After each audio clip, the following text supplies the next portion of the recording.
Assalamualaikum warahmatullahi wabarakatuh. Perkenalkan, nama saya Yudika Bibila dengan MK 2370 kelas 23K21 dari Prodi Komputer Sisi Akuntansi. Ingin memperjelaskan rangkuman pertemuan kelima dari interaksi manusia dan komputer dengan judul hubungan dan keterkaitan aspek ergonomi dalam IMK.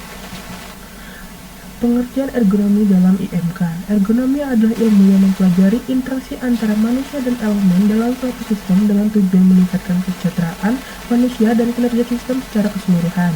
Dalam konteks interaksi manusia dan komputer, ergonomi berperan penting dalam perancangan antarmuka dan lingkungan kerja yang sesuai dengan kemampuan serta keterbatasan manusia. Tujuan ergonomi dalam IMK. Yang pertama, meningkatkan kenyamanan pengguna saat berinteraksi dengan sistem, meminimalkan beban fisik, mental, dan emosional dalam penggunaan teknologi, mencegah cedera akibat penggunaan perangkat dalam jangka panjang, meningkatkan efisiensi dan produktivitas pengguna saat berinteraksi dengan sistem. 3 aspek utama ergonomi dalam IMK. Dalam interaksi manusia dan komputer, ergonomi terbagi menjadi 3 aspek utama. Yang pertama, ergonomi fisik. Ergonomi ini berfokus pada desain perangkat keras dan lingkungan kerja agar sesuai dengan anatomi dan fisiologi manusia. Tujuannya, mengurangi risiko cedera fisik akibat penggunaan perangkat dalam jangka panjang dan meningkatkan kenyamanan dan efisiensi pengguna saat berinteraksi dengan teknologi. Contoh penerapannya, desain perangkat keras.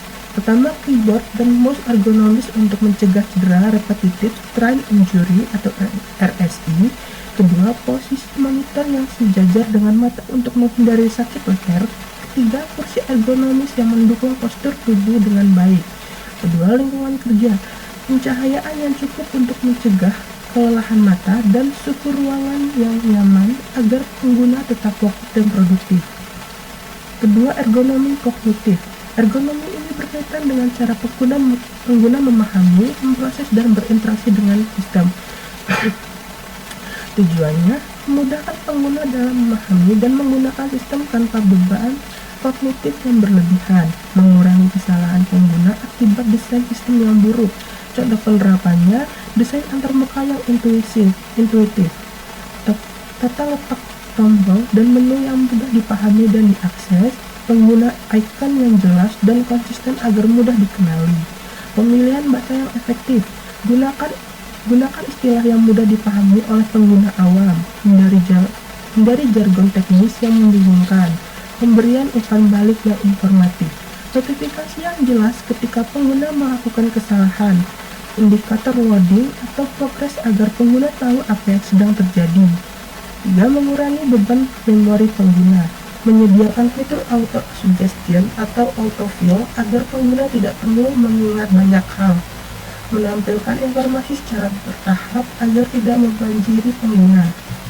Yang ketiga, ergonomi organisasi. Ergonomi ini berkaitan dengan bagaimana struktur organisasi, kebijakan, dan budaya kerja mendukung pengguna teknologi dalam IMK.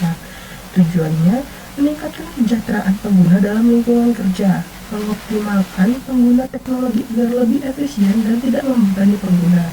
Contoh penerapannya, penjadwalan kerja yang fleksibel, menghindari jam kerja yang terlalu panjang untuk mengurangi kelelahan, memberikan jeda istirahat agar pengguna tetap produktif, pelatihan pengguna teknologi baru, menyediakan pelatihan agar pengguna memahami sistem dengan baik, menghindari stres akibat adaptasi teknologi yang terlalu cepat dan tanpa paduan, penyediaan dukungan teknis yang mudah diakses, tim IT yang responsif dalam menangani kendala teknis, panduan pengguna sistem yang mudah dipahami. Keempat, menciptakan budaya kerja yang mendukung teknologi, mendorong penggunaan teknologi secara sehat dan tidak berlebihan, menggunakan sistem yang membantu meningkatkan kolaborasi tim. Kesimpulannya, ergonomi dalam interaksi manusia dan komputer IMK berperan penting dalam menciptakan sistem yang nyaman, aman, dan efisien bagi pengguna. Dengan memahami dan menerapkan prinsip ergonomi, kita dapat meningkatkan pengalaman pengguna serta mengurangi risiko cedera dan kesalahan dalam penggunaan teknologi. Terdapat 3 aspek utama ergonomi dalam IMK, yaitu ergonomi fisik berkaitan dengan desain perangkat keras lingkungan kerja agar sesuai dengan anatomi manusia. 2. Ergonomi kognitif berfokus pada desain antarmuka dan interaksi pengguna untuk meminimalkan beban kognitif. 3. Ergonomi organisasi, mengoptimalkan kebijakan dan struktur kerja agar mendukung penggunaan teknologi dengan lebih baik. Manfaat ergonomi dalam MK yang pertama meningkatkan kenyamanan pengguna saat berinteraksi dengan teknologi, kedua mengurangi risiko cedera dan kelelahan akibat penggunaan sistemnya dalam jangka panjang, ketiga meminimalkan beban kognitif sehingga sistem lebih mudah dipahami dan digunakan, keempat meningkatkan efisiensi dan produktivitas kerja, keempat cegah kesalahan pengguna yang dapat berdampak pada hasil kerja atau pengalaman pengguna secara keseluruhan. Di era digital yang terus berkembang, penerapan ergonomi dalam MK semakin penting untuk menciptakan lingkungan yang sehat, berkelanjutan, dan berpusat pada manusia.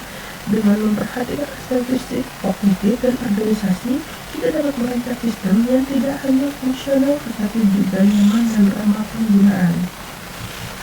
Terima kasih telah menyimak. Saya mohon maaf. Saya akhiri. Wassalamualaikum warahmatullahi wabarakatuh.